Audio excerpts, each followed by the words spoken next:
welcome to another episode of Power of Podcast. I am one of your hosts, Taylor, and with me, as always, is the infinitely supreme Sushi P. How you doing, Sushi? Oh, I don't think I'm supreme at anything. That's my problem.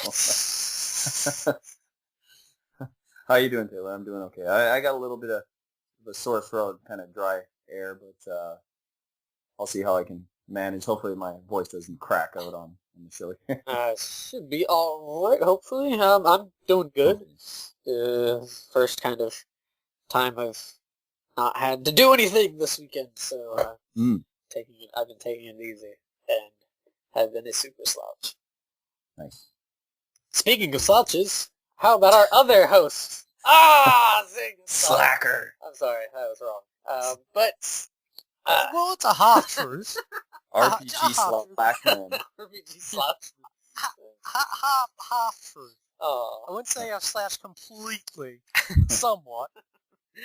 No, I'm mostly doing good. I'm doing really well with my course, and I've maintained a good schedule. I've done all my assignments that I'd say they've asked me to in the week span, and I've got 2 more to do before the first break ends. So I'm making good time and having fun, actually.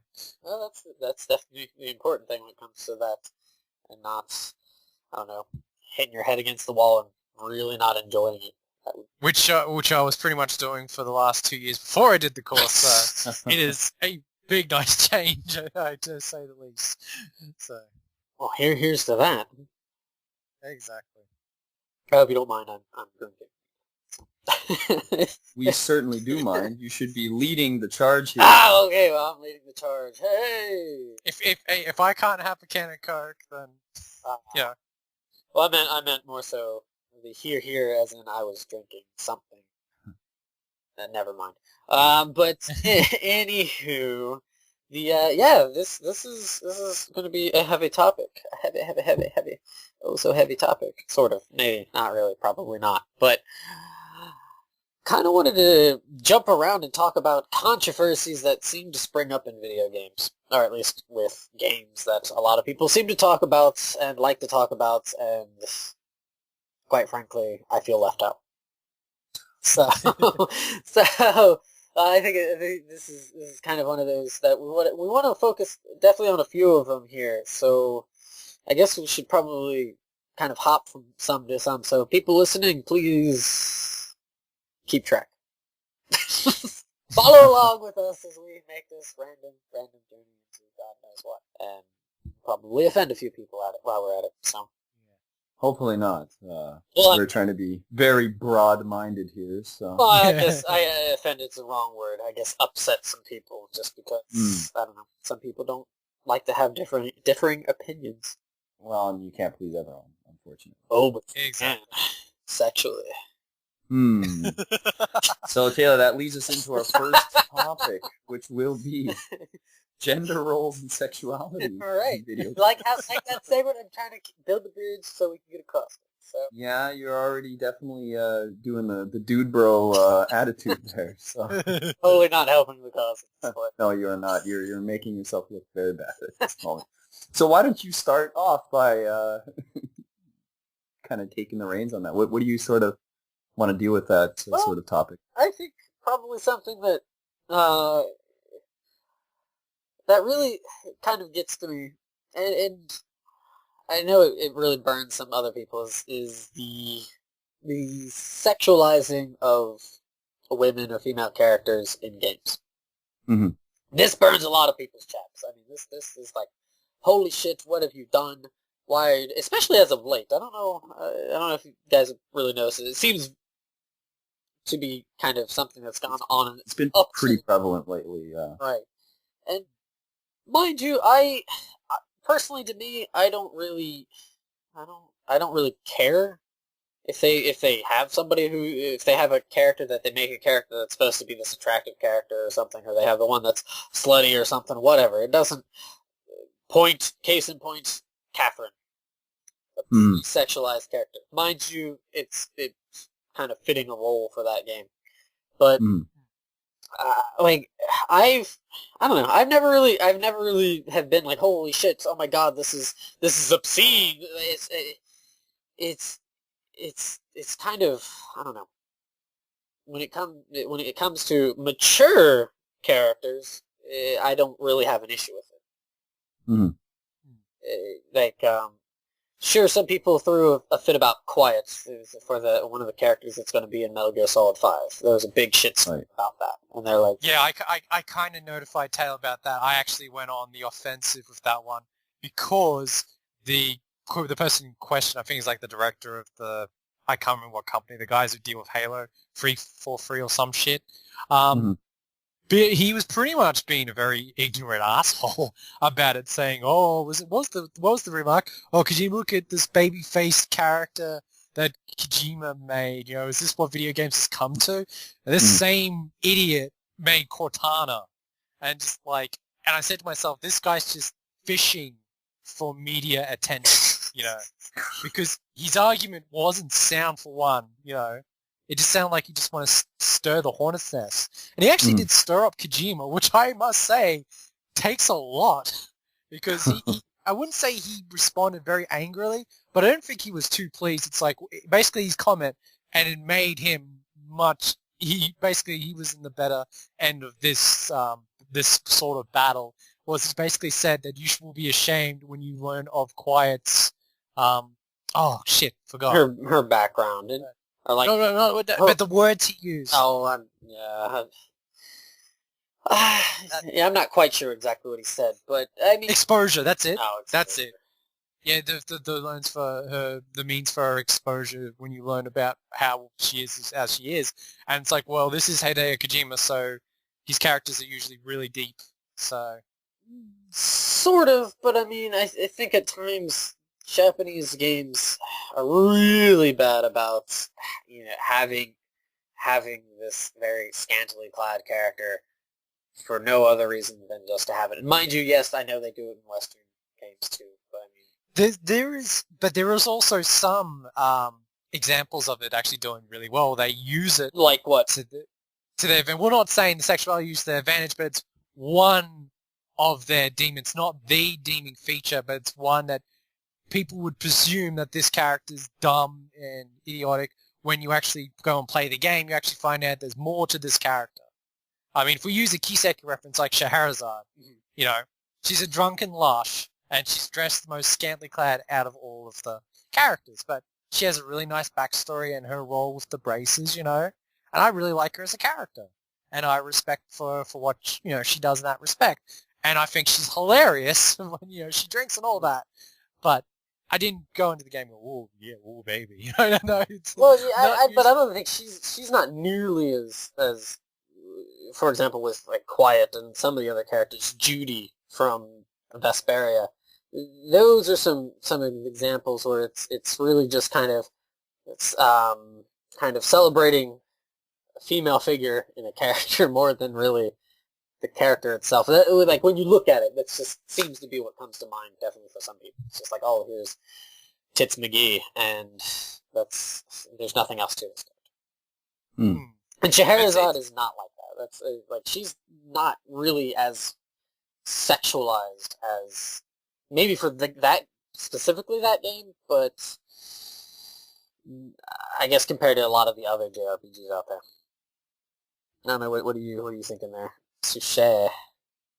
Well, I don't know. I'm just thinking, like, I think there's also a big culture difference that people forget a lot of the times. Yeah, right. Like, it seems like a lot of people, I'm not trying to defend one side or the other, but, you know, and especially in our culture, Western society, there's been such a push with women's movement since the 60s to sort of negate these sort of tropes, I guess, of women being scantily clad in beer commercials, and you still see it all over. It's not just video games, of course, right? It's still in television. It's still in, and anytime anyone uses a character that's in that fashion, for whatever reason, you know, they have their reason for doing it. Maybe they just want these quote unquote eye candy for the game or whatever. But typically in Japanese games, you just see it very often.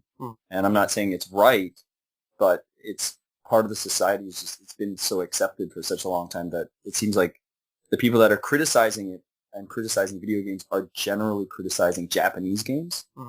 Yeah. It's still happening with Western games. Oh yeah. but definitely, like, most of the criticism is like, oh, well, Princess Peach is the damsel in distress and she doesn't have any power, and this character doesn't have any strength, and this character is just being protected by man and whatnot. Right. And then on the other side, though, the Western side of stuff, you see, like, most of the male characters are like the big, brutish, impossibly perfectly sculpted gods, essentially, right? Like, you look at Kratos, he's got muscles upon muscles, or the Gears of War's guys, right? Like, this impossible to reach Physique. yeah, physique of man, and like this sort of, I think we sort of forget about that a little bit too, where it's like, okay, we're so focused on the women side of things that it's like, well, men are also in these games and they're being portrayed in a certain way, a bit unfairly too. Right. It's not just like women in bikinis. Okay, that's unfair, but also this man who, I can't achieve that body type, I just can't. And like, things like men getting killed in games, like, if a woman gets killed in a game, it causes a huge uproar. Like, no matter how she's killed, if she's executed, of course, it's horrible. But if a man is executed in a game, it's just like, oh, a man got executed in this game. But if it's a woman, more people seem to get more upset. I'm not saying it's fair one way or the other, but it seems like men are like disposable, right? It's like, yeah, whatever, we can get more men. They're just like drones. Like, men have been fighting for centuries. It's okay that we can kill 1,000 men in a game, but as soon as one woman gets shot, it becomes a big problem. It's very interesting. Yeah. One thing that I've always seen that I think is interesting to notice is, like, for the more weak character, it doesn't matter if it's male or female, there's always, don't want to say nerdish or geekish, but like, that sort of underdeveloped character that may seem like useless and all that. But if a female character is dependent and incapable of doing anything, you're supposed to feel for her, whereas if it's a guy's in the same situation, everyone ridicules that character. Right. Yeah. What a wimp. Yeah, what a wimp. Why is he like he is? It's just funny how different societies view different genders. But if you actually want to go on a very positive role model from a Japanese game, and this kind of helped me out just with gaming in general, Phantasy Star being my first game, I think Alyssa Landau is a very positive female lead character because she's not sexualized, and her Not motivations in the game to avenge her brother would be very close into a male as a JRPG hero that's on to save the world or avenge their dad, but instead it's a girl avenging her brother, which reverse roles. Yeah, exactly. And that was actually my first before any of the other JRPG characters, so it's interesting how that was the starting point for me. The thing I want to get about, and this is also a very controversial subject that really pisses me off, is that you hear the stories about development companies in various development companies that they will not put women characters, female characters, as prominent figures on the cases because they don't think it will sell as well. I think that's complete horseshit. If you make a good cover with good art, it will sell. That's all that there is to it. If you make a carnage, whatever that cover, whatever that is, then it's not going to sell. That's the gist of it. If you make a good cover, it doesn't matter what is on it. If it's appealing in any way, then people will buy it. I mean, they need to learn that it just doesn't even have to have like imagery of characters. Something. Look at East; they've got nothing. Well, I digress. The American copies from Xseed has the characters on the cover, but if you've grown up with East as long as I have, they only have pictures of landscapes on their covers, and I love those covers to death because for some odd reason it explains some of the game with the terrain or whatever in the game on the cover, and I've always liked that because no other company sort of dabbles in that. And then you've got the Final Fantasy games that are usually white with Yoshitaka Amana's artwork, but he makes the images that's on the back of the logo so distinguished. Icons, whatever. Yeah, it sort of gives your attention. So it doesn't matter, if it's male or female or not at all. Just people should experiment. But I think it pisses me off that most of them will think, well, don't put a woman on the cover because guys won't buy it, which I think is sad if that's the truth, Right. It could be the truth, though, too, right? They could have done some sort of study that we're not aware of that would, and it would be really sad to hear, but yeah, I mean, I mean, what do you guys think about like the use of relationships then in games, whether it be a Western game or a Japanese developed game or whatever, China, wherever the games come? What do you guys kind of think about that? Relationships between particularly male and female characters, or even male and male and female female? I was gonna say they. Sorry. How about, They hey, rip. go Hey, Kroger. yeah, pants are coming off now. But now like, I don't know. Like I sometimes, usually, I guess because from playing a lot of RPGs, there it's always the kind of the hero and the female, like the lead ones, generally kind of falling for one another, and it's very. What's the word I want to use? Very. Say cliche? Oh, I would not. That's not cliche, but there's another word. Kind of innocent, juvenile. Not. It's very. It's not. There's not. It's not very mature. I don't mean that. I don't mean that graphically. I just don't. It feels like there's not enough emotion conveyed. It's an easy story to put together, basically. Right. You also got to look at the target demographic for most Japanese RPGs. It's mostly aimed at that 10 to 18, with people in high school that are sort of learning about relationships and all that jazz. Right. So they can't do anything too extreme. Mhm. Just basically very simple, relationship things, maybe a kiss. And usually with most RPGs, I won't name names because it sort of spoils a couple of them, but I will spoil one where I think it was the weirdest, and I will say weirdest situation. And of course, the gentleman here, the podcast, we've all played Shining Force 2, and we've all finished it, right? Yeah. How was that ending? That was like, man, it was actually quite deep for a Mega Drive game. Here you've got one character who's grew up with the main character that, I know this is huge spoilers, but I think you got to learn that this is kind of ridiculous, that the main character has grown up with the character Sarah, known all her life, and Sarah's had feelings for the main character, and yet he chooses to love the princess he has hardly had a sentence with. Isn't Dragon Warrior like that too? It's just like at the end, it's like, here's your prize, you get married Well, to the princess right. or something It stupid, and saved it's her just from- like, and you're like, what? That doesn't fly anymore. Well, Like, but- it really No. doesn't. Yeah, but You're that completely true. harkens back to those old kind of Yeah. stories Sure, and it stuff does, like it that. does. And people that fault it for that, if a story does that, they shouldn't fault it for that. It's an old idea. Okay, people shouldn't lambast it because why is the woman helpless? Why can't she do anything, kind of thing? Unless they have her like drooling out of her mouth and just completely idiotic, then whatever. It's just a fucking story. But I would say on Shining Force 2 and to make it more interesting is they actually show her reaction. They don't see her running out of the castle, Right. very sad. They actually show her perspective, and then you see Kazin comforting her and then being to her call, which actually later that actually makes a big part in another Shining game later on. So I thought it was really nice of Camelot to experiment with that.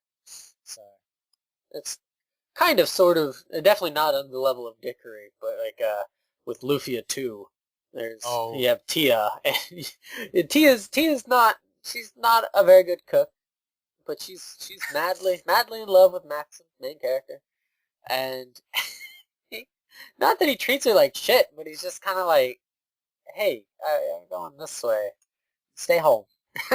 yeah. Big boy's got to play, kind of thing. And then eventually, he falls in love with somebody else, and it just completely, the Super Nintendo version, Tia just kind of goes bye-bye, and you're just like, damn, that's cold, Maxim. It's cold. It is. It's just when you look at the undertones of that situation that he rather would go with Selen, who's, drop dead gorgeous, and as she is, over Tia, who's very homely, and loving and caring. Not saying Selen isn't, but when you see the images of the two characters, it's interesting that they went that way. You definitely have that sometimes. It's I don't know. I don't have an issue when they do that.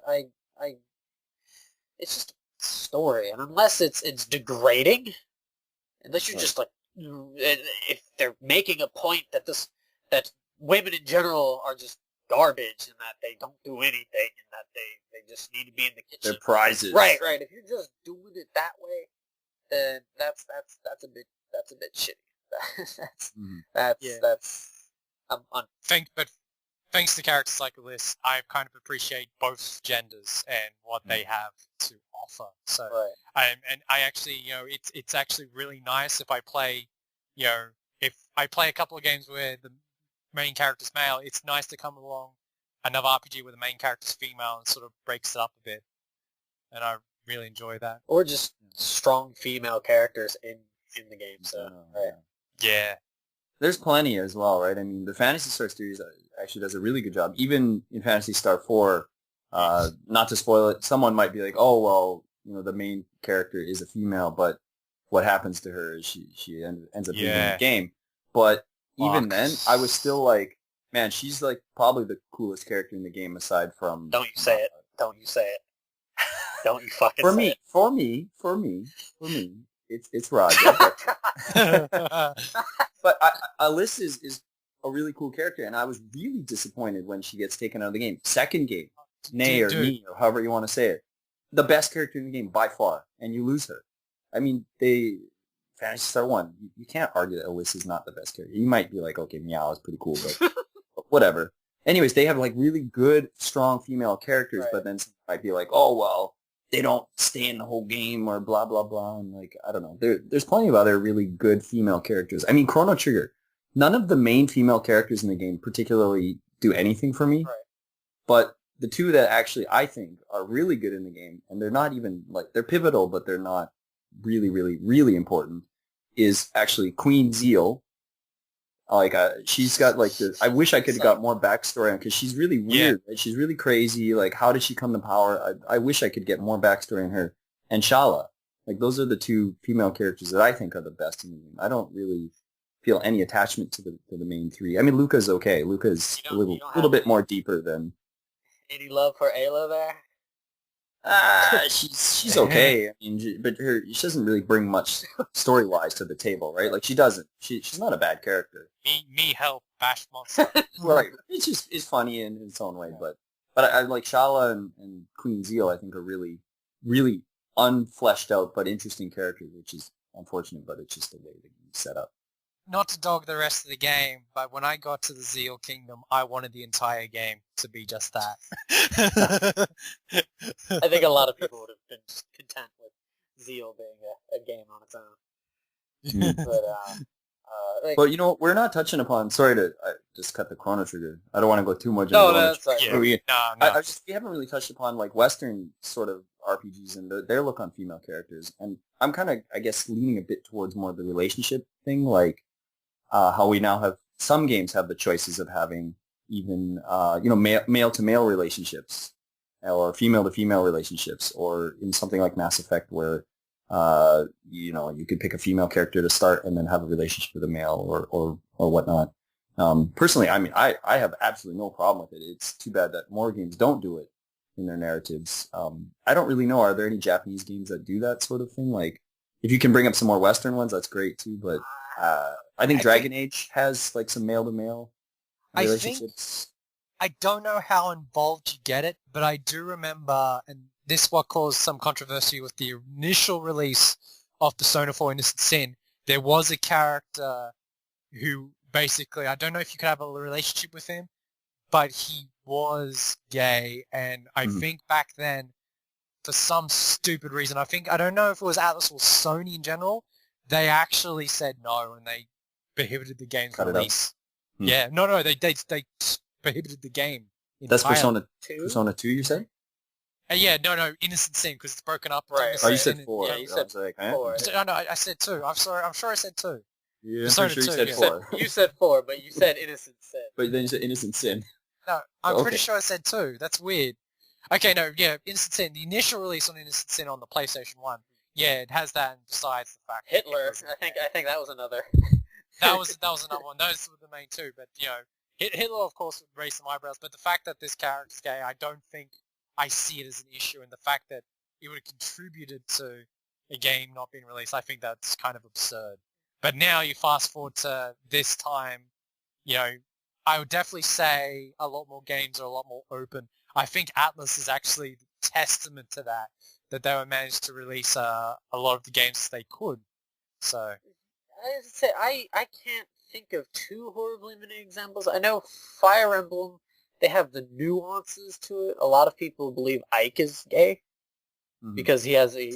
Well, I mean, because he. what? This is first to Really, me. really. A lot of people think Ike is gay because of how he interacts with the female characters. He's always running away from them. He's always he's not comfortable around them, but he's always really comfortable around Soren and other male characters. And so some people kind of think, oh, he might be gay. I mean, there's nothing. I don't really think there's anything that alludes, like says it out or alludes to it or anything. But it's just kind of, a Fire Emblem always has this kind of. I mean, if you want to really get into it, they have those lovely kind of incestual relationships as well, which I mean, it kind of par for the course. Controversy. Par for the course. Par for the course for the kind of medieval setting. Whatever. It doesn't really. Yeah. It's explainable. It makes sense. I don't agree with it. I don't practice it, but you know, it's what it is. What it is. That people do that sort of thing. I don't do it, but whatever. That's fine. But I mean, Fire Emblem, they do have kind of they like with Ike. I know. I don't know. I guess Greg's never heard of that, but I know. Well, actually, I didn't want to point the finger at, you know, the fangirls, because I think this is another controversial topic, is I think a lot more people needs to be, I would say, a lot more serious when playing their RPGs, because a lot of female gamers, some female gamers, misinterpret two male characters having a deep bond as having a homosexual relationship, which is not true. Oh, and yeah, that's... And they blow it out of proportion, and I kind of get annoyed by that. Can I ask, how do you presume that that's female gamers that are saying that? That's what I'd like to know. Yeah, you're getting onto that right. It could be, you know, you may not necessarily be a female gamer, but there's a whole yaoi community. I would think more men would probably bring that up and be like, "Oh, look, that dude's gay." I could probably see that more likely than a female saying that. In a sort of like a sneering way. Most dominant sort of, you know, males would probably play most first-person shooter. Well, not necessarily. They'd be like, "Oh, their character's gay," but in cons, you see a lot of female gamers dress up as male characters, and they do all sorts of shit. And I'm thinking, like, Kingdom Hearts 1, that I think is completely absurd. This is a game that has Disney, for God's sake, and there's two female fans thinking that Sora and Riku love each other, and I think that's totally far from what it is, you know? And I don't know why I have a problem with it, but I think it's in a case of whatever floats your boat. But I've been in the situation where people ram it down your throat, especially at cons, and you sigh and just want to get away from it. If they're a bit more subtle. That's people. That's not really the games themselves. That's No. I mean, if that's what people want to take out from it, that's fine. Whatever. I mean, yaois, that's popular with a lot of women, probably because they see that as a more, maybe possibly as a more kind of equal relationship. I have no idea. I'm not inside people's minds to be able to figure that out. But I mean, it's not like, oh, you know, this person has to be in this role because they are a woman. This person has to be because they're man. They're both men, and maybe the person who's interested in that, they just are attracted to men, or I'm not even. Whatever. Don't. Don't. If you have an issue with the fans themselves, you just have an issue with the fans.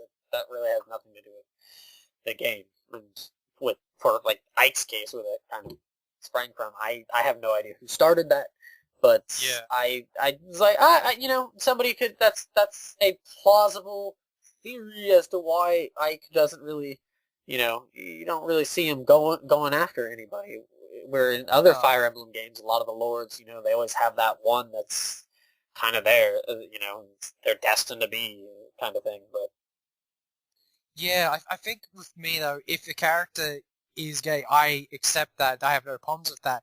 It's when people have a misconception. But like you said, that's more the fans. Right. You know, it's just, you know, maybe, you know, I don't know. I just, when it is. I'm pleased. When it's not, you know, that's why I'm like, yeah. Take it as you will, but I don't know. It's just one of the things I think people need to be understanding of others, that not everyone thinks the same way they do. They may view different characters in different ways. Right, and because games can be so personal at times, it's like, oh, it has to be this way, because this is how I feel about it. And that's not quite the case. So, I don't know. What do you think there, Sushi? TikTok. He has left us. We've offended him. We've offended. We have our first victim. Oh, goodness.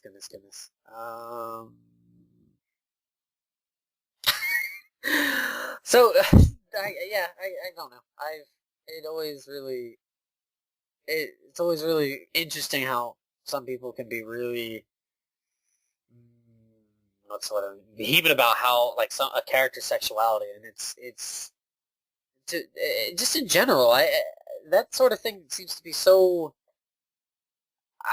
I don't know why people put that as such a high caliber for what defines a person. It's kind of unfortunate that this person is gay, and this is what defines me. I don't care if you're gay. I don't care if you're straight. I don't care if you're bi. I don't care if you hump cars. Just don't hump mine, please. But your sexuality should not be what defines you. And exactly. No, I couldn't say it better. So.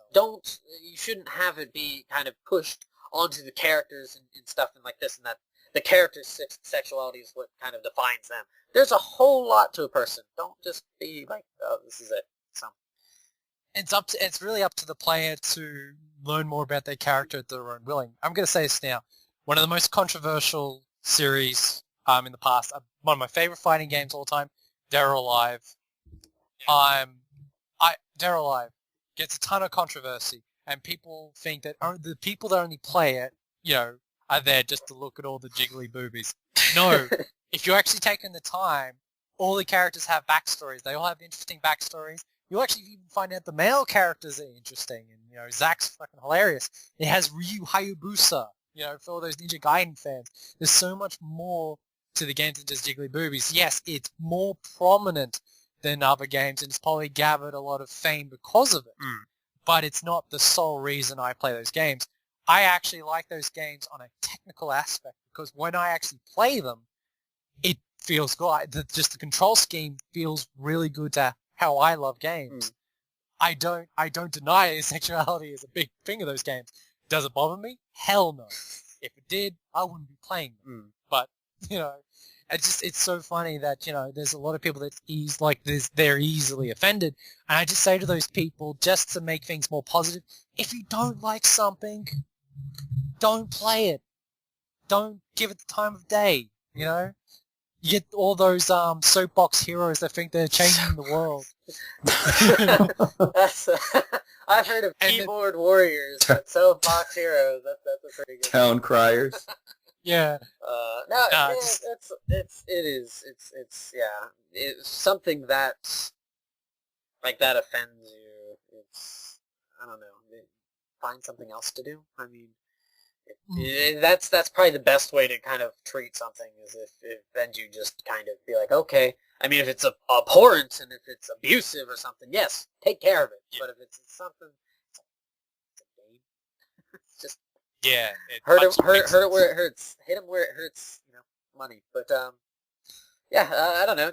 Sushi, you want to kind of change this over to a different kind of controversial thing, or? Yeah, I think that was plenty of that topic. I mean, we can definitely just do an episode on that, right? We're trying to not be offensive as well at the same time, so hopefully, no. But if there are comments at the end, please give us comments. Definitely. I don't know. I didn't personally have a particular route I wanted to take. You guys wanted to? I think another really big thing that it's I think it's being ignored a lot, but definitely back in the day, religion games, especially with the depiction of like Christianity and stuff. It seems to, I don't know, nowadays doesn't really feel like it comes up all that much. Am I wrong? I don't play enough new games. Less, maybe But less. there wasn't like as big as like a crusade against it that it was in like the late 80s, early 90s. Right. Well, but I mean, That just just take like I don't know. Just nowadays, it doesn't seem like there's that much of a point. No, not a point. What's the word I want to say? Like that much of a reference to religions as much nowadays. I could be wrong. But and they don't go out of their way to sort of put it into a harsh light. Like I said before with Atlas, they're sort of the one company that successfully managed to incorporate a different religions and different beliefs into their Shin Megami Tensei games. Right. And for some reason or whatever, I think back more towards the 90s, they were not accepted. Like the older Shin Megami Tensei games never saw the light of day into the American market or just outside market. But now Persona, it's just much more acceptable. But that's primarily because of Atlas's treatment of it was really well. I actually got something positive to say with this, and it's probably one of the best articles ever, and I'll be very brief so it'll take too much of your time. I've actually read an article where basically Persona actually helped him with his family because I think this guy, he had an Indian background and he wanted nothing to do with his culture or religion, and he had just nothing to contribute to his family, didn't acknowledge them. And then one day he was playing Persona 3, or it might have been Shin Megami Tensei Nocturne, and his mum came out and noticed that one of the demons in question was of the Hindu faith, and basically she went to tell his son about all the different references, and he actually got interested, and he actually built a relationship with his family off playing Shin Megami Tensei Nocturne, and it helped him with his family. I always thought that was a really nice story. That's random. You know? It's pretty bizarre, especially when it's like, hey, that's a demon of a god we should be worshipping. Yeah, but I think he got But to that point. I think it might have been up to that point that the family were trying to reach to this person in any form they can, and they saw this opportunity. They took it, and it was for the positive. So I always thought that's really cool. But if you actually play those games, they do have a great treatment of not stepping over any boundaries to offend people in those games, even though religion and religious references are very deep in those games. I think religion's just sort of something that doesn't get touched upon too much. It seems like much lately. I don't know. Again, like you, Taylor, maybe I'm just not playing the games that are doing it or whatnot, but it seems like in the 80s when Nintendo had to censor everything, no crosses on this or on tombstones, things like that, they had to change all these things. I don't know. It just seems like maybe if there are religious references, maybe I'm missing them a bit, or if they're used in a way that I'm not offended by much. So I guess I don't know. I haven't heard of any big controversies much lately. I mean, a lot of it is more to do with things like war in the Middle East. Like, should we be making war games that are having the Taliban in it and stuff like that? More so that stuff than religion. I don't know. Well, yeah, that's a good point to bring up. Is that kind of that religion itself was so heavily kind of censored. I mean, we as kids didn't realize that. We just played the goddamn game. We're just like, okay, cool, whatever. Bionic Commando. Oh man, Exile. Jesus, that's like one of the greatest census stories of all time. Not just the drugs, but like people burning at the cross and like, whoa. Jesus. But and it's kind of that sort of thing's died out. I don't know if it was just the fervor of the 80s with kind of trying to bring back being super duper Christians or what in America. Protective of children for some reason. Very protective, I guess. Right. In the bubble. I don't know if it was so much super conservative Christian as well, you think Christianity or something, but I don't know. The 80s, I would say probably, yeah. It's very, you got don't want to go too political, but I mean, you got Reagan in there. Maybe because America's changed a lot too, right? And other places have changed so much that there are so many religions that are being practiced that people are just kind of like, let's just not even touch that subject. Or if they do, they're trying to be all-inclusive of it, I Or make suppose. brand new religions that try. Or make brand new religions or Right. something, right? Like, maybe the last game that really did that kind of stuff could have been Xenogears, maybe? The last big kind of game that really touched upon those sort of... Yeah, because that game almost didn't come out in North America because of its religious overtones. I mean, it talks about killing God on the back of the cover. Kind of generally tend to piss off a lot of people. Right. So, Which is really interesting. You know, like games have that rap, not so much for religion, but things like comic books. Comic books have lots of like stuff like that. Like there was a comic book series, again, not to derail too much, but it was called Preacher, with a guy who gets the power of Genesis, and he essentially is out to kill God. That's the entire series, basically. Like, there's plenty of, like, comic books that sort of touch upon religious aspects and stuff that are, you know, sort of given the negative treatment. But it seems like games it's much more about, like, sexuality and female characters. It seems like that's way more prevalent, or violence in games. Actually, I will say this as well. Just found out that the main target back in like the mid-2000s were mainly movies. Actually, you'd heard more controversial stories about religions against movies than games. And I mean, lots of movies.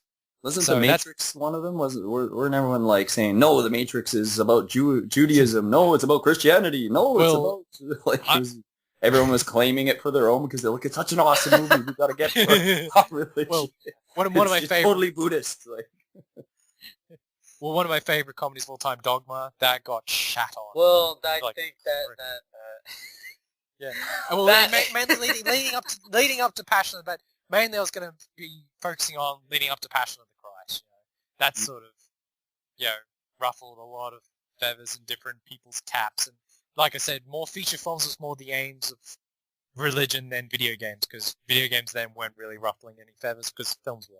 So yeah, so yes, games probably, you know, as of last decade and a half or so, I mean, not a decade and a half, but the last decade or so, have kind of drifted away from discussing it because they're tired of hearing people bitch about it. So, or maybe we're just, again, we could be missing lots of references or something, right? Right. So, if you have a comment, please tell us. like but no, we seriously could be. There's got to be something out that we're just not aware of. The only thing I can think of is like that Dante's Inferno, but that game was. Yeah, I don't know. Really. I don't know much about it, so. Yeah, but it didn't really seem to. I mean, we just not as much as like the typical violent games. Right, and I think that's a big issue that needs to be talked about. I think it's appalling, especially in North America, in the U.S., how you have these developers and stuff talking about, oh, this sexy character, why is she dressed like this? This is disgraceful. This is, oh my God, my eyes. And it's here you have, you know, shotgun blast to the face and this just incredibly graphic violence that's being portrayed. And I mean, that goes back to, you know, culture there, where, you know, in the U.S. glorify violence but keep sex under the covers. Right. It's just kind of like that's really not a good way to kind of go about. Europe is a bit different with that. You know, Europe is alcohol and sex and stuff is no big deal. Like, kids could be watching a movie at 10 years old that has all of that, and Europeans are not. I'm not just completely pigeonhole this, but like generally speaking, it seems like in Europe that stuff is not really frowned upon. Right. Whereas maybe violence is, but like kids having a glass of wine with their family when they're like 10 at home is no big deal. But, you know, like as you said in the States, it's like you can have a guy's face get melted off in a microwave or something, and it's just like, oh, like what could we do to top that? It's like what they're thinking instead of, oh my God, a guy's face just melted off in a microwave. But then, yeah, somebody shows little skin in a video game, and it's just like, oh no. But then in our other media, it's fine. It's just look at the crazy entertainers and stuff. All these music videos and movies, it's fine. It's just it's so bizarre in a way, because they're like, well, you're interacting with this half-naked woman, and it's like, by pushing A because they're talking, Yeah. Like, Yes. Isn't that how you do it I'm in I'm real not life, interacting right? as much that much. It's almost like watching a movie. Like Press the A. some games, yes, you are interacting more, but there's plenty of games where you are just literally pushing A, watching the text scroll through. So, It is interesting you bring that up. Like that game we did, silly game, but I think it got banned in America while it was sold here in Australia. And it even got a PG, it got parental guidance, and I'm like, what parent would guide their Dad's sitting there children? like, okay, shoot that guy's arm off. Well, no, we dare you doing. You're not shooting anyone. So, Creepy dares and stuff. yeah, more sexual dares, and it's got parental guidance. I'm like, I'm Oh, pretty sure that's it's, that creepy game that came out in Europe too. Is that right? yeah. It was like practice adultery and like Yeah, we'll just put the Wii mode or the move there. But when it's PG parental guidance, like, last thing you want is mum and dad in the room to tell you how to play that game. so you put it in your pocket and That is one conversation you never want to, you never want to talk to your parents about sex. It's just, yeah. So it's weird, like you said, how different cultures view, but like games like Mortal Kombat, they couldn't go after that as much as anyone else could, and they like had a fucking vendetta against that game, and it took our rating system to get it released. I think we were the last country to get it released because our government just had this insane grudge against it. I looked at the footage of the game and I'm like, I've seen worse. I've seen worse than this. But for some odd reason, they saw it as the most glorious game ever. I'm like, no. you didn't want no Mortal Monday. So, yeah. I don't know.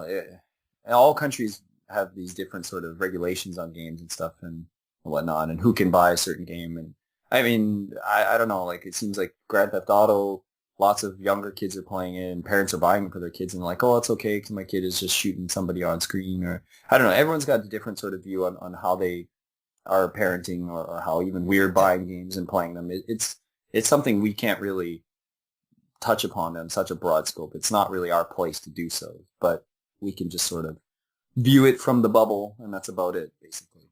I think I'm very fortunate to have, I'd say, 80% of my family are gamers, and throughout my entire life, they've been playing games, and they've always been they've always been there for me when I play games, so they can give me the right direction and context of what's happening on the screen, saying that this is wrong, but it's not real, and I've had a pretty good upbringing, and, but like you said, a lot of parents use these games as babysitters, but they're not there to tell their kids about this is representation of right and wrong.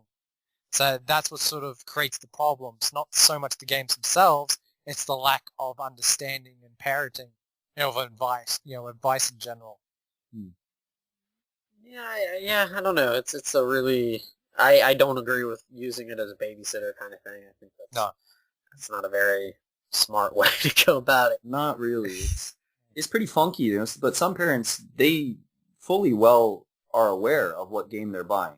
I think that's the one thing that we don't really give parents a lot of credit for, is that most people just think, oh, parents are dumb. They walk in the store, kid says, I want this game, and they're just like, oh, okay, I'll buy that one with the giant shotgun on the cover. And I think parents actually, they know typically what they're buying. I think a lot of parents really do know, but they just don't care. They're just like, whatever, you want this game, I don't mind, as long as you're actually not going out shoot nobody. But they don't tell their child that. They're just like, oh, they're only going to just live in this fantasy world. But plenty of kids are not only living in that fantasy world. They are, some kids are going out buying guns and shit, or taking dad's guns or whatever and playing with them and whatnot. So I think parents are that dumb. I will say this now. I think parents give in too easily for this is one of the biggest reasons of all time for parents to buy children something, which no parent should fully give into. But everyone's getting it. And No, that should never work. They No, should. They should grow up. I don't know if that works that much, but Grow No. up poor. That'll solve it. exactly. No. yeah, grow up poor is definitely a way to not get games. So. I never hired out a game because everyone else is playing it. I love playing as many games as possible. So I'd play something by process of elimination, but I wasn't one of those games like, I'm going to get Grand Theft Auto back in the day because it was famous. No, Grand Theft Auto 1 wasn't famous. It was just this quirky little game, top-down game. Crappy And PC game. Yeah, exactly. And I even played that, and I didn't think it was anything like too special, but I had some fun with it. But yeah, I think that Grand Theft Auto has garnered that generalization and that great crowd that, hey, all my friends is getting it, I need it too. And some parents cave in because they don't want their child to be left out. I think that's probably partly some of it. That could be a bit of it. I mean, that could be said of other toys and things too. Yeah. As well, and whatever. But it's anyways. But it's bizarre that Grand Theft Auto 5 would be, in that same realm of a 10-year-old's repertoire. Like, instead of like going out to get bikes, everyone's getting Grand Theft Auto 5. Well, that's the other thing is just the changing society is moved from playing outside to playing inside and whatnot. It's a bit unfortunate, but I think that's a bit overgeneralized too. I don't think kids are only sitting in and playing video games. I think that's put in the media a lot, and they're just like, oh my god, all the kids do is play video games. And like, I probably looked the same when we were kids, where people are like, oh my god, all they do is play video games. But I was certainly outside playing basketball or street hockey or whatever, playing outside, or throwing dog poop at stuff or doing bad stuff. But outside.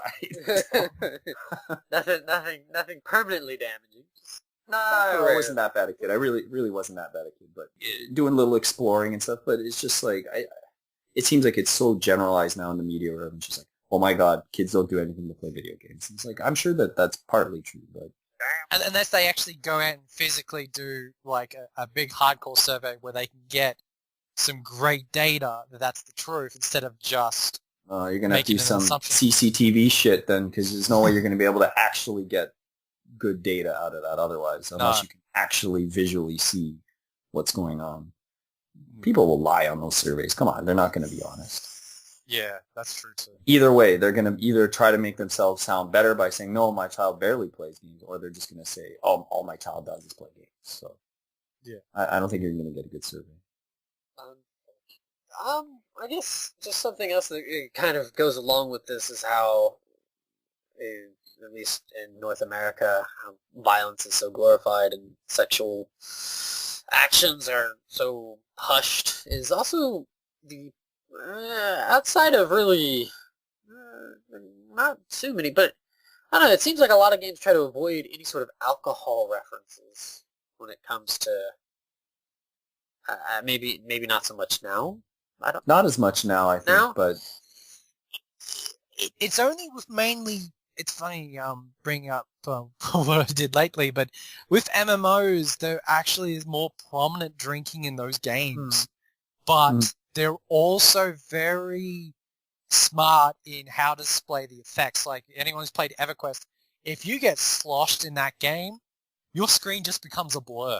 I'm not shitting you. It becomes a giant blur. And you lose controls. Like if you try and press right, you go left.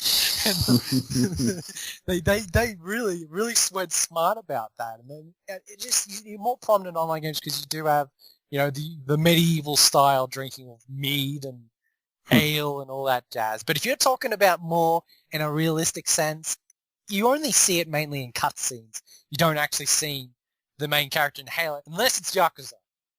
Where you do actually drink in that game. Yeah, you can get drunk and stuff. I mean, Mass Effect you could like hang out at a bar and the guy would like get drunk and then he would like puke in the bathroom and stuff. If I remember in Mass Effect 2, like you can just keep ordering this deadly cocktail or whatever and then he gets drunk eventually and then he just throws up. So I think it's definitely not as taboo as before, but those are also like rated M games, right? I don't know about teen rated games, but they always work around. A lot of RPGs have fake alcohol names, like they're implying it's an alcoholic beverage, but they don't call it beer or they call it liquor. They call it something else, right? But the thing I would love to touch upon, and I know we're probably going to lead that into the next one, but just sort of can relate the two sort of, is drugs. Drugs gets a bit more of a attention than alcohol, but I've actually worked in the alcohol industry, and I've seen what excessive alcohol use does do to people, and it is tragic.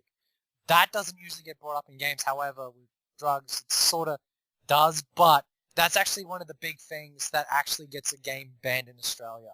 If you actually have real drugs and real drug names, that game's not coming out. Even with our R18 system, I can't remember if it was Grand Theft Auto, it was another game.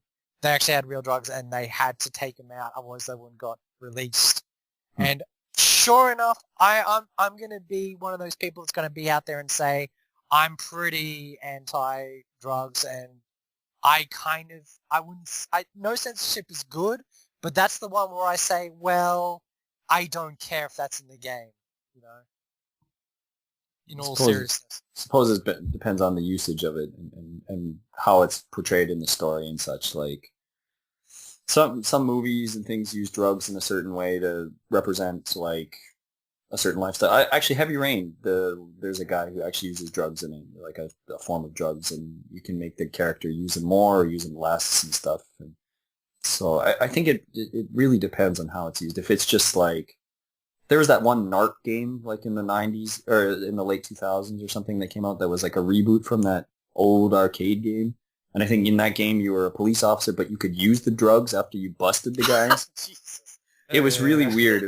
It was like a GTA clone, but no, it was on purpose. They had it where the characters could get high or doing whatever. I don't know what drugs were in the game. I don't know if they were real drugs or not, but just from what I recall.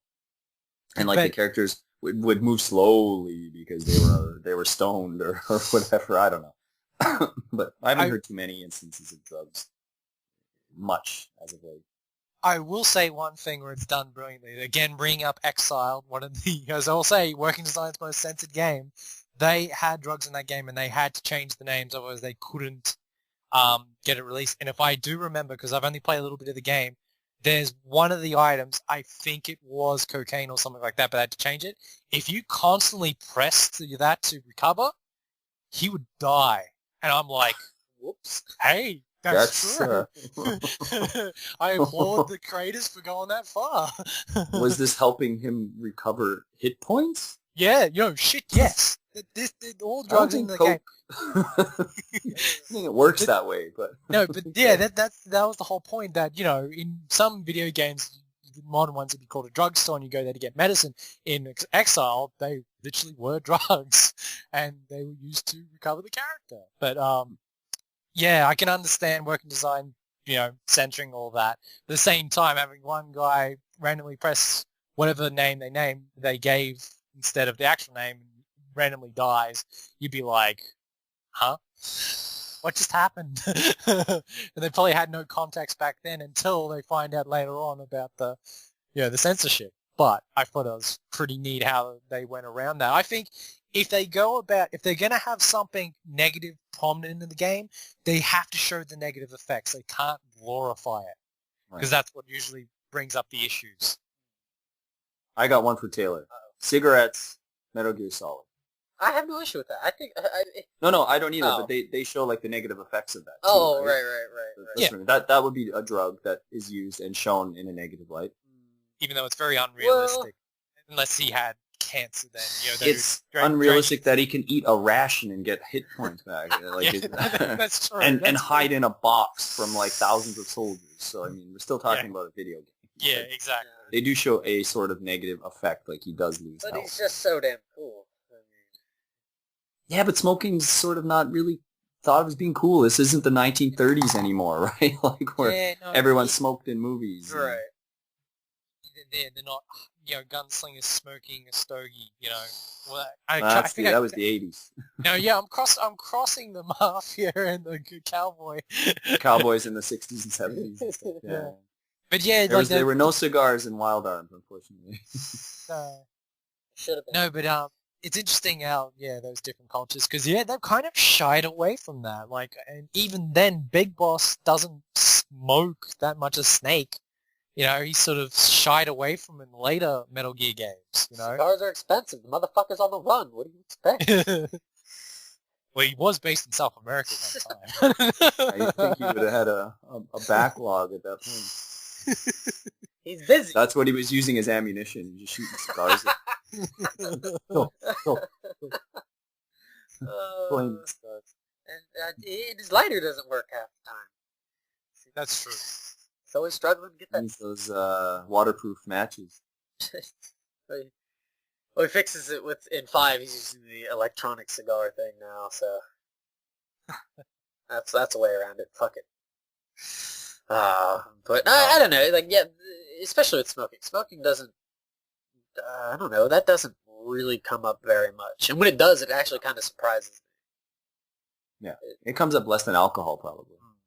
And Probably. And smoking gets a very heavy negative vibe from people. I personally, I have no issue with people smoking.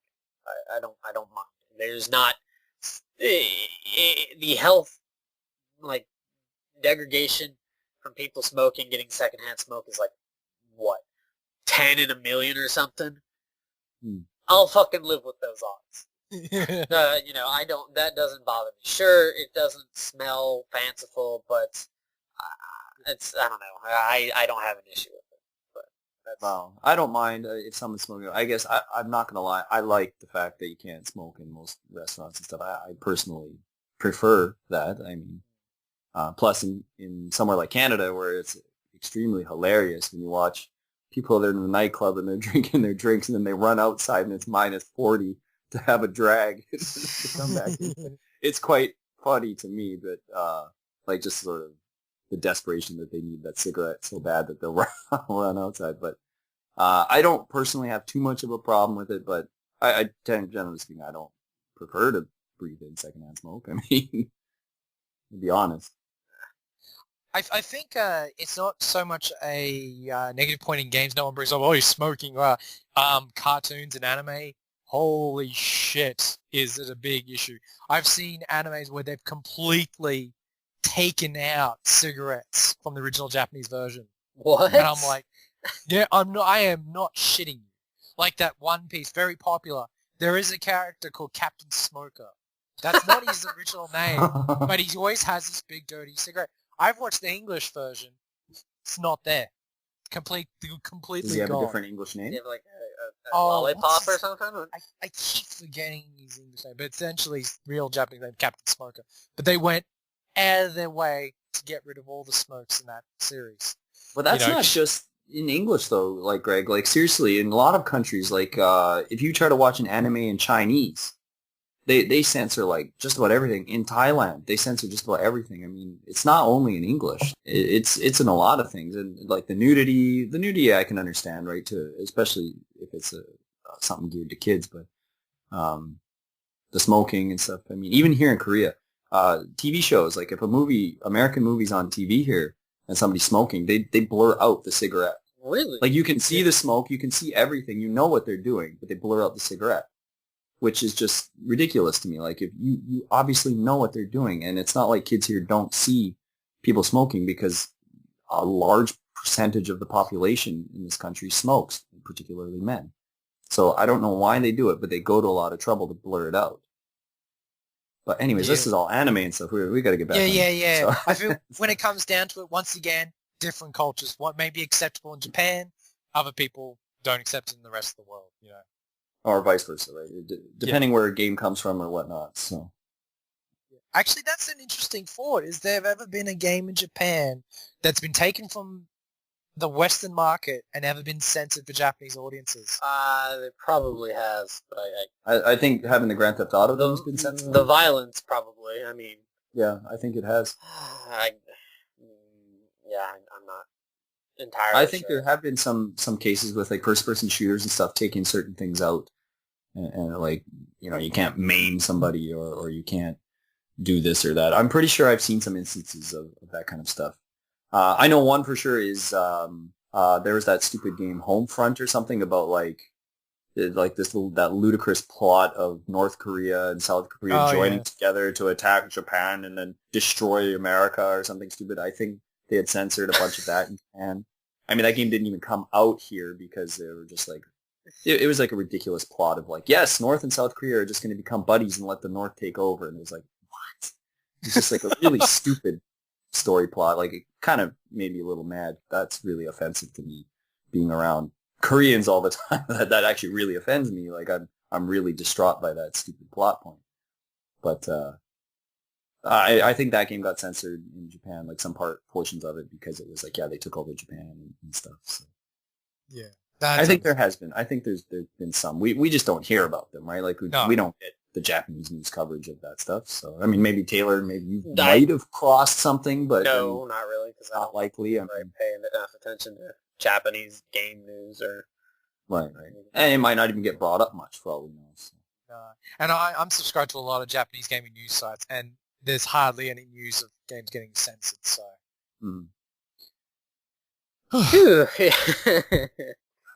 Yeah. Any final little tidbits you guys want to? We've covered pretty much most of the controversial topics. I'm trying to think, is there one more, but I'm drawing a blank. I mean, I don't think anyone gets offended by swearing, because if they are, good luck playing Grand Theft. Good luck playing Grand Theft Auto 5 if that's the case. I think in certain moderation it's okay too, right? It depends on the game. I mean, if it says a specific grade on the box, if it says T for teen, there's like a certain level of swearing I would accept, I guess, personally. Like it. I will say this. It's funny. I was telling to Taylor before about Grand Theft Auto 5 in Australia. It says R18 for drug use, and I have never heard a game in my life that people curse more than Grand Theft Auto 5. I'm thinking, how come that's not on the box? They don't have like a language thing, like. No, then they do. Some games actually will say, high-level course language, medium-level course language. That's what they do in Australia. It's not on Grand Theft Auto 5, and I'm like, if there's one game where it should be on, it's Grand Theft Auto 5. I know 4 had that, because I seen the box for 4 for PAL region, and it had like every single, like, they have those those boxes that say like this game has violence, this game has horror theme, this game has drug use, and usually in the English versions that come out in North America, it's usually just that little box in the back. You know what I'm talking about, Taylor? Right. And it'll just say like use of alcohol, use of this. But in the PAL regions, they're like huge stamps that take up like the bottom portion of the box. And the GTA 4 one had everything. It had every single one that you could put on. Use of sexual themes and all this stuff. But sometimes it's extremely broad and they don't explain it very well, whereas the ERSB ones, they actually do go into depth. It's got this, it's got that. Even when before they release a game, they'll actually release a statement to the press about what it has and what words are specifically said in the game, and they'll even censor them out. I actually find that hilarious. Well, I shouldn't, because it makes me a bit of juvenile. That's in Japan, they don't say it, but they have these little boxes that I'm looking at one right now just to kind of get an idea of it, because I don't pay attention to this kind of thing. But they have one that has a bubble with an X in it. I don't know what the hell that's supposed to mean. There's a gun on it, which makes no sense because this is Fire Emblem. There's there's a secret gun you haven't acquired. Evidently, probably just, who knows, from the moon. Probably some violence or something. There's another one here that's probably like depiction of violence or something. It has a fist, like the fucking Black Panther fist, and then it has with a cross through it. Not a cross through it, but it's got a little jagged point coming out of the bottom of the hand kind of thing. The PAL one uses a similar one, I think, as well for violence. Yeah, they don't say it. They just have these little boxes for it. So it's in the manuals for most of the PlayStation games. They won't actually have the symbols on the cover. They'll have them in the manuals. Like anything sexual. The sexual ones will have like the image of the male and female symbol. Yeah, they have that on here too. They got the male and female symbol, as well as hearts. One's a full heart and one is an empty heart. Someone's getting no love for Ricky or so yeah. This game contains someone who's not getting it. Someone will not be loved in this game. They will be forgotten. That's just really sad. Now I don't want to play that game at all. But yeah, I don't know. But I don't know. Yeah, we kind of touched bases on a lot of these kind of things. I get pretty riled up about that. No, you were pretty self-controlled. Well, I mean, I get riled up in just in regards to just how it gets portrayed. Like people blow it out of proportion. Like the games themselves, they don't bother me. But when people make it such a big deal that it's this thing, It's just one fucking thing that I have offense to, and this overrides anything that matters in what's going on. Fuck the rest of you. This is what's important. And it's just kind of that's really. I know it's something I think we brought up before. One of us, if not all of us, just that how other media seems to still get away with a lot of things, and games are still sort of in that. For some reason, they're not. It's not like a new form of entertainment by any means, but it's still sort of in this infancy stage of trying to get over the hill of being accepted that these things happen in games. Like you can talk about sex in music, you can talk about drugs in a movie, you can have extreme violence in a novel, but you put those combinations into a video game, and it's because they're like, oh, well, you're actually interacting with it. Well, I'm also interacting with a book, and I can get thoughts from a book, and I can get feelings and thoughts from a film, but they're like, oh, but you're actually pushing the buttons. And I'm like, yeah, I am, but I'm still mentally, I'm still processing this the same way. Yeah. Phew. if I had to leave on a very controversial note, that'd give me, if anyone from PETA is listening, which I would say fuck you to begin with, don't take games seriously. The most controversial thing that always really pisses me off is them getting on their high horse about some fantasy creature being depicted being murdered when everyone else is playing a game. It's like, we've just killed an enemy. Or Mario in the Tanuki suit, or... Yeah, it's a fucking video game. Bits of data. It's a form of entertainment for fun. No one goes out there trying to slaughter animals because we just did a raid on some MMO. It doesn't work that way, because most sane people, which is mostly every gamer, knows the difference between fantasy and reality. Well, little do you know, Greg, I moved to Japan to slaughter Tanuki and wear them as my own skin throughout the night. So, your face. You're gonna have to get a cat suit pretty soon. Yeah. all those new suits that Mario's been wearing. Raccoon ears. Like the ears. The biggest one that just had me I nearly laughed at the same time. I just thought it was ridiculous is the fact that they were trying to sue Nintendo on animal cruelty because of Pokemon. Yes, because people throw giant round balls at creatures and try to capture them. Dogs and cats. Just, these people need lives. They need to learn. Something a bit more important with their free time. Well, they've taken away all of the circus animals, and they've taken away all of like these other things, so that they're reaching for stuff now, I guess. Yeah. I forgot about the Mario Tanuki suit thing. I remember there was like a bit of a deal with that, and it was just like, what? I think that's why we. First of all, this isn't like a new suit. Like this is something that's been around for 20 plus years now. It's not like it's just a really bizarre news article. I'm sure he's surprised they didn't say anything about a certain horse in a certain game about certain colossi. Oh, I'm sure they've got a laundry list of games they have to get around to, I'm sure. And I'm sure there's plenty of animals that get harmed or something in video games. Movies still feel those effects a lot, too. So yeah, I think that's enough. The controversies of games there. The Contra. That's what we're leading out with. Yeah, no one do the Contra. The Contra theme.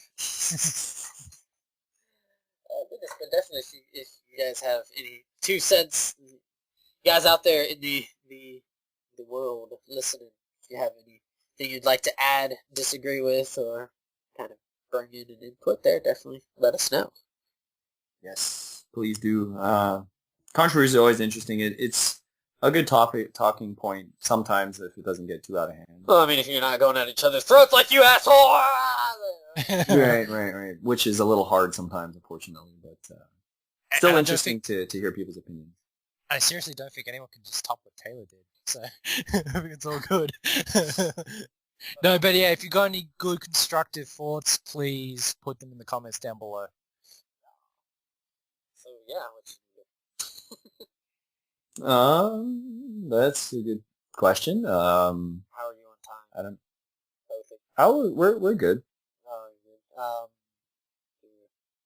Okay, so we're gonna do a comedy thing here. Let's try to lighten the mood from all the serious talk.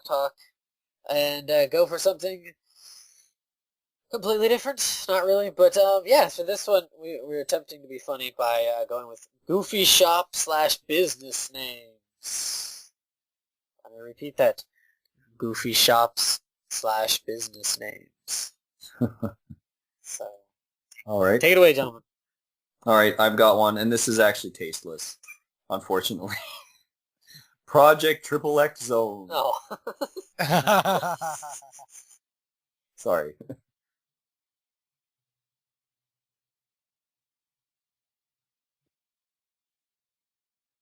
Box down oversized boxes.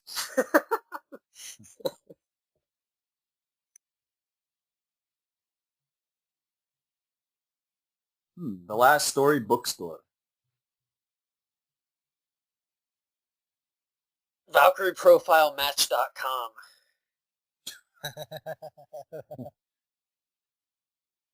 White Castle Chronicles.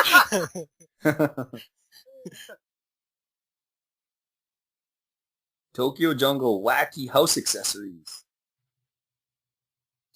And just another finger to all the Peter people. Kentucky Fried Chocobo. God Hand Movers.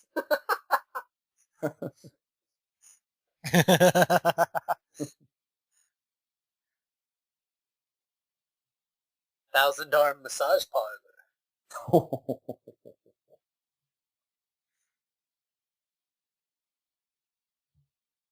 James Pond and Chip Shop.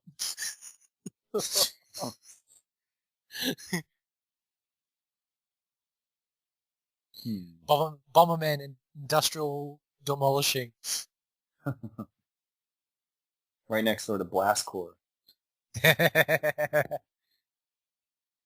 Nostalgia Home Furnishings. New Zealand Story Bus Tours. The old half-minute hero condom factory.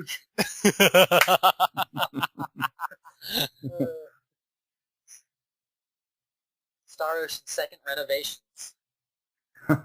Oh, that's not a good sign when you need second renovation. Who's the after- first? Who did And the at first the first job? departure. The first team sucked. You fired the second crew. And then the third one takes forever because it's till the end of time. Oh no. Their fourth one is the last hope. So Yeah, the last Metal Slug Plumbers. I seriously thought someone was going to mention the Mario plumbers, but that's just too easy. That That's sounds too easy. dirty. that's easy. That's cliche. Yeah. It just sounds dirty. Metal Slug Plumbers. Ooh, Samba de Amigo Party Renters. Easily go with Kirby's Epic Yarn. Ooh, good one. Heavy Rain Volunteer Firefighter Crew. Grand Theft Auto Repair. For a cereal making company, Brand Turismo. That's terrible. But it's well done. Would they be little wheels that And shallow. marshmallow helmets, like marshmallow driving helmets? Yeah, and they got company logos on there. Totally were.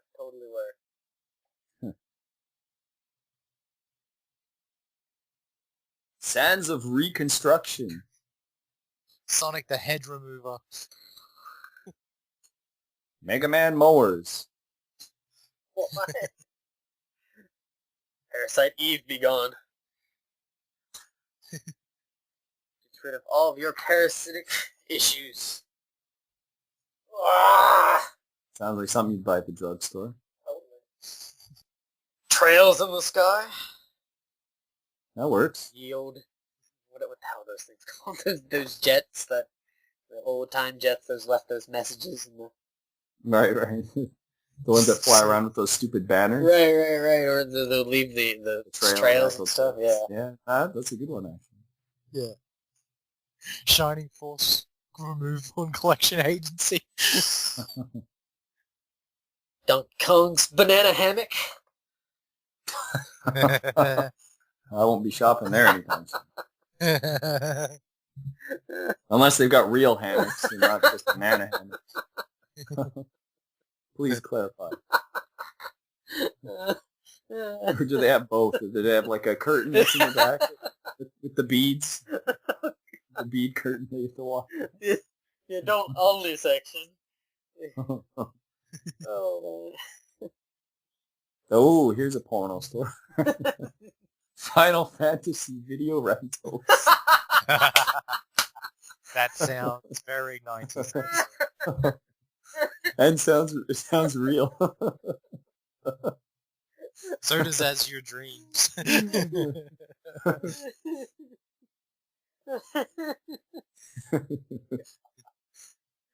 Oh, man.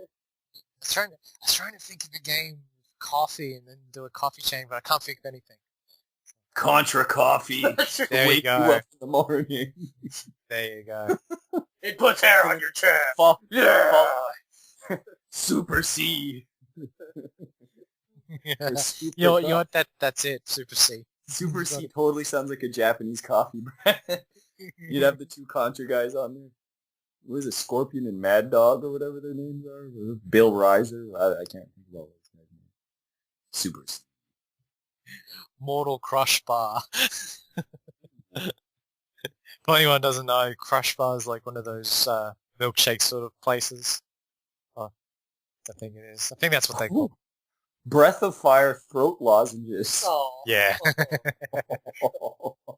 Street cleaners of rage. Oh. Yeah. Would they be those big street cleaners that have the big, what do we call those? Like the big dusters on the big dust wheels? Yeah. Golden Axe Lumberjack. Oh, that's pretty good. Golden Axe Lumberjacks. SimCity Planners. Can't trust those guys. Vote SimCity Plan. Oh, they'd be SimCity Real Estate. Please note, we will generate a hazard based on amusement. Disaster, that's what they call disaster. The cross-dresser and you, zone of gender benders. Oh, Siphon. Soul Blazer Night Tasers. Siphon clean filters. That's a good You one. can see that as one of many professions. Clean thigh air ducts with... That's a really good... Ratchet and Clank Garage. Just simply Joe and Mac. You don't know what they do. Joe and Mac Utilities. Or you know what? One of Movers. those It sounds like those movers. Joe- 2 minutes. Joe kind and- of thing. Joe and Mac Limited. Oh, God. I would not hire these guys. Smash TV house. Actually, Smash TV garbage removal. Free ply Boogerman tissues. 4-5. Splatterhouse painters. Ice Climbers Creamery. Nah. See, Wild Arms. I think one of those like shady fucking like basement gun shops. You have to go down like a Or I was gonna, or at least one like on a shady street with like the bars on the windows. And right. When Zed gets in like a really Oh. old cheesy 1970s font, like Wild Wild Arms. Arms. If it was one of those basement deals, it'd be like down one of those stairwells that are 2 feet wide and 3 foot drop between each step kind of thing. Right. when The Zed owner's gets missing at least a limb and an eye. Pirates Gold and Silver Trading. Mr. Game and Watch Shop. For your funeral photos, Fatal Frame. Oh, just jet grind radio. Yeah, that sounds like a radio station. Yeah. You don't want to hire the crazy taxi. And a company to rival Trails and Skies, Skies Mercadia. You're taking my airspace. Crazy, right? Trying to outduel each other in the air. Writing a larger message or Skies of Arcadia would be totally the one that has that cheesy banner that flies around, like Yeah. like the Goodyear blimp, and it's just like with a cheesy message. Will you marry? And then it like always gets cut off at the end because they couldn't afford the full flag or whatever. Fantasy style planetarium. Oh, that's nice. Or science museum. Yeah. Phoenix Wright pretty much writes for himself. Yeah, I was about to say completely right law firm or something like that. Yeah, completely right. Never wrong law firm. If we're wrong, your money is not guaranteed. Now we're going back to the advertisement one that we did a while back. Oh, shit. Virtua Vet. Oh. Enter the trauma center. Resident Repo. That's pretty good. Ooh, Toe Jam and Earl escort service. for the fetish community. Right next to Bromance and Gaga. Oh, That's fantastic. I know you brought that one up before. Bromance and Saga, at least, but not. Billy Hatcher and the Giant Egg Breakfasts. It's one of those, truck stop diners. Bayou Billy Swamp Tours. On one of those things with the giant fan blade. That's, I forget what those are called that skim across the water. Right. Yeah. Just over there, there's a big old dang old croc.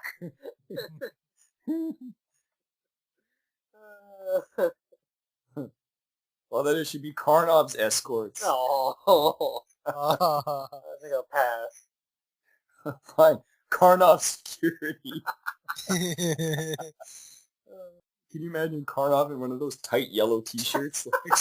Like, security at like an event?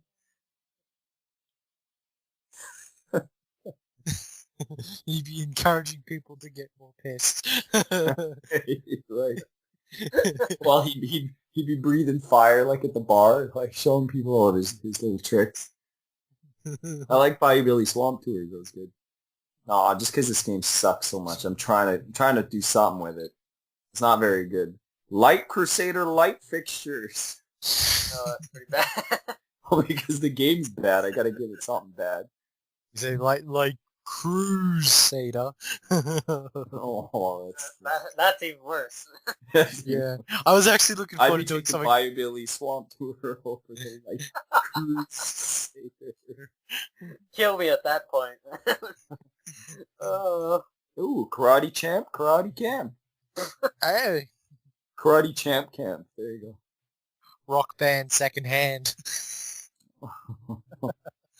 Oh, I wouldn't want to walk into this rough place. The Streets of Rage pawn shop.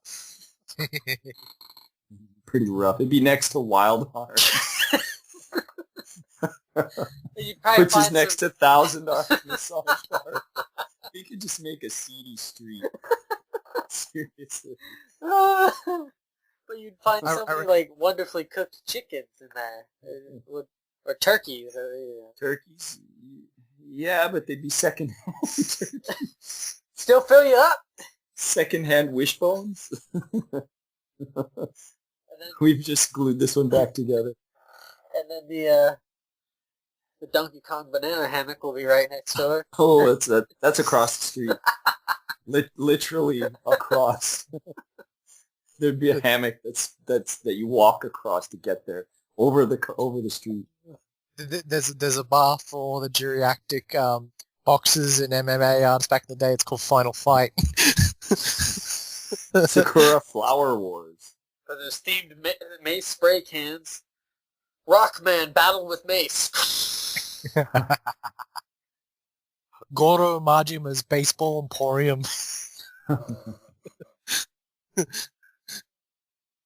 Hot Shots Golf Dome. Ooh, Afterburner Fire Pit Builders. I was gonna do something about Afterburner. It's a pretty hard one. Ooh, Phantom Dust Removers. There's a new scratch and win ticket by Yu Suzuki. It's called Sword of a Millionaire. That's pretty That- cheesy. But that's not a shop. That's Paperboy UPS deliveries. Seaman Aquarium. Oh, that sounds dirty. Would Leonard Nimoy welcome you when you come in? Or like, voice, welcome, friends, to Z-Man. It just cuts it right. Yeah, that's it. It's just like the bell when you walk in. That's all it says. Kingdom Hearts locksmith. Oh, Pretty simple. WarioWare Twisted Pretzels. Trying to Then think of it's some more things for that C district. That right. well, Final Fantasy video station is there. Spirit Track Soul Train Disco. Oh, Again, not a stall, but another drug that you can put in the chemist. The Wind Waker. For anyone who's constipated. yeah. Definitely brought that one up before. Oh dear. Fishing out of the barrel. Bottom of the barrel. Data East Greece. Oh. I don't know why. Oh. That's the only thing I can come up with for Data East. Oh.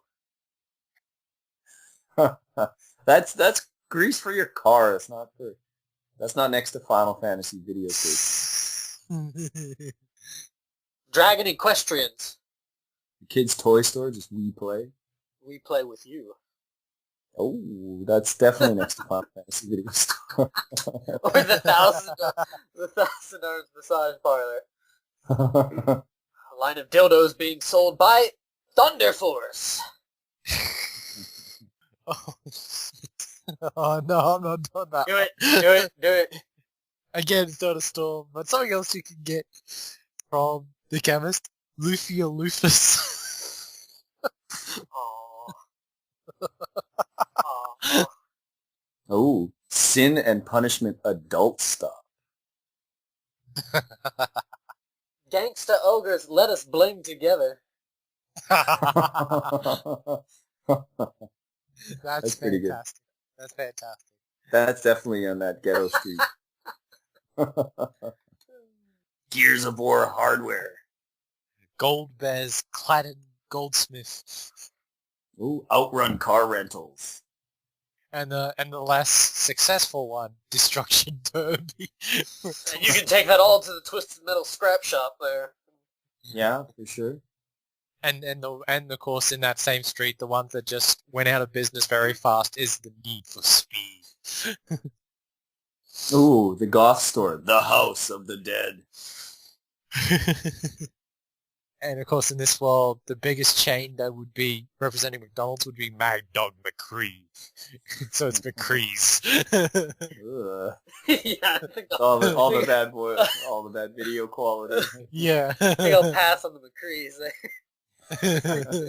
I would buy one only if they used that, like the actors to reenact like a commercial for new McDonald's burger. Yeah, all the employees are washed up actors. Drawn to life art supplies. Nice. Rocket Slime Industries. What do they entail? What do they do? Rockets and slimes. Lost Odyssey psychiatric help.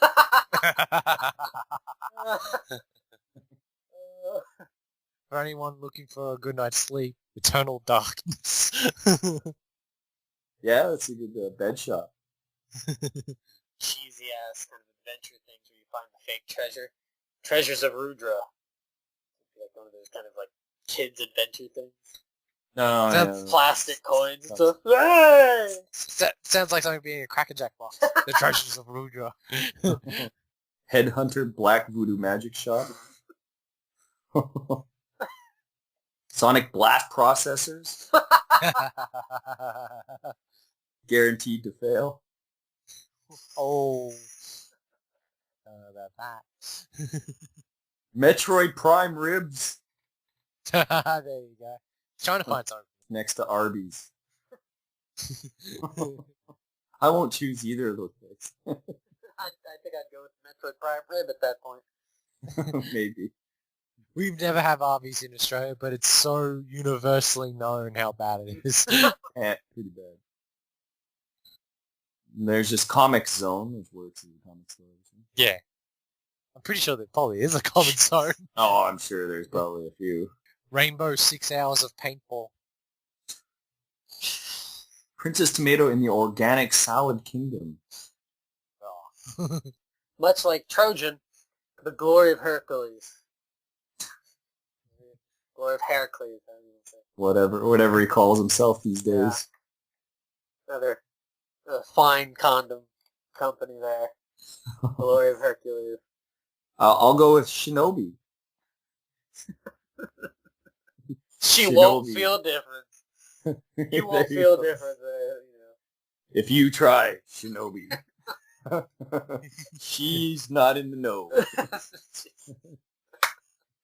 That's really reaching for it. Literally. Ooh, Gungrave headstones. Sewer sharks, sewage filters. Here's an unsuccessful investigation, a private eye investigation agency. Where in the world is your Carmen San Diego? Oriental Blues Club. I'm just trying to find one. I need to find the proper game to fill in a particular type of shop that I have in mind. I just can't seem to find it.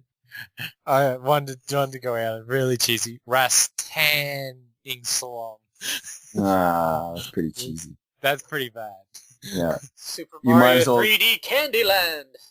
Oh, I think Greg better go on one of those light crusaders.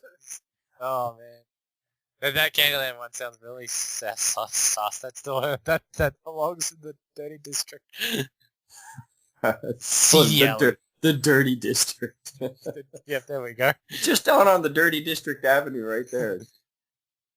Candyland. Well, no, you know what? Is it Super Mario Candyland? That's like the raving club. Rave? The rave club is Rez. Yeah. Rez Rave. No, that's it. Yeah, you just call it Rez, because you know how they got those really obscure one-word names? Yeah. Yeah, Rez. Oh, here's another mattress shop. Little Nemo, the Dream Master. Little Nemo, the Mattress Master. Looking for a significant other, you could go with the Hand of the Heavenly Bride. Oh. That's definitely an escort agency. No, that's no, not even. It's got to be legit. Keeping it Why? classy. For once. There could be classy escort places. I'm talking. I was referring to it as one of those like the people that get together. Yeah, I know they have those speed dating. Ooh, speed marrying, I think at this point. Oh well, then how's this classy? This sounds pretty. Well, no, it's like those like the set marriages. The arranged There you marriage. go, thank you. Yeah. Still sounds kind of seedy. You sound seedy. No, I did invent the dirty district. Greg just named it. So. Right next to that is the modeling agency chapters of The Chosen.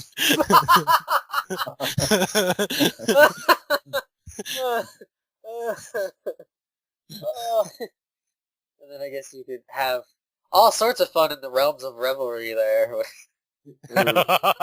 Revelation or whatever. Yeah, that's the group trying to save the souls. Oh my goodness! We failed keeping it. I blame Sushi. That's all right. I know you'll be down that dirty district before you know. I'm already there. You'll be walking that fine line of like, yeah, do I do it? Do I go? Yeah, I gotta do it. I'll see you. I'll catch you on CCTV. You will. I'm trying to find a good name for a buffet restaurant. Battletoads buffet. God, that's disgusting. Here's it, rat. Gonorrhea. Oh. Sounds like a Vegas buffet. Bahamas World Buffet. Yeah. Double Dragon nightclub. Double Dragon sounds like a dual pack of condoms being sold. Yeah. It could be that too. I don't know. I can't think of a decent one for the buffet.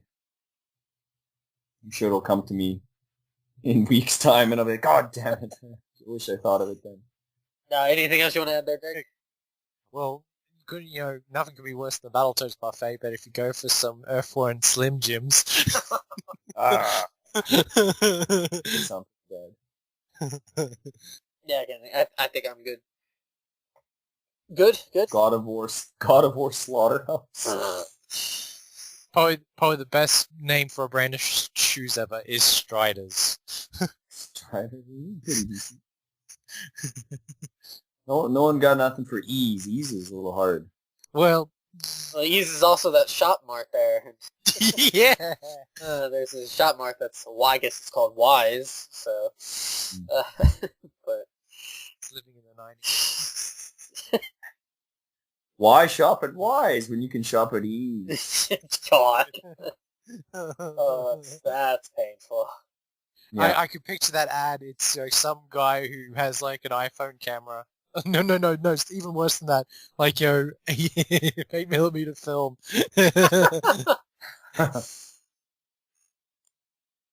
Ooh, Shadow of the Colossus beef buffet. How much beef can you eat? I could just see this huge sign too of like the Colossus beef. Like that'd be a decent buffet. The Colossus. Be like it's a round trip Colossi, like 8-course meal or something like that. Right. If you could eat all of it, you eat impossible. free. It's impossible to eat meal. The beef losses. God, that sounds so American. Oh man. Can you handle the beef losses? At this point, no. No, I can't handle the beef losses. Oh man. That sounds a lot more intimidating than the pork cutlet. Or somebody's got to trademark beef losses.